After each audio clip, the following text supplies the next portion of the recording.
A buyer's home inspection checklist is an important tool in the home buying process. But what exactly should be on that checklist? Here are 3 important items that should be checked off your list. Safety. No one wants to buy a home with issues, so it is important to put in the time and effort to make sure your new home is safe. While previewing property, look for issues that could come up during the inspection, such as water leaks, moisture stains, cracks, and more. Function. Functionality refers to whether or not the property can meet your needs on a day-to-day basis. Note any issues that you might see with the home's electrical, heating, air, and plumbing systems. Are they working properly when turned on? Any noise that doesn't sound right? Do they appear maintained? Structure.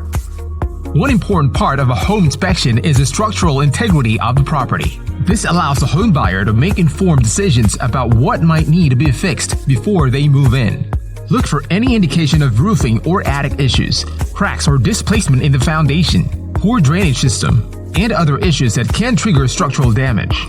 With this list, you can check off these important items on your checklist. You can be confident that you are getting a wonderful new home. Our team of experts can help check these items off your list. We know what to look for when inspecting property, and we want to make sure that you have all the information you need to feel confident in your purchase. Contact us today to get started.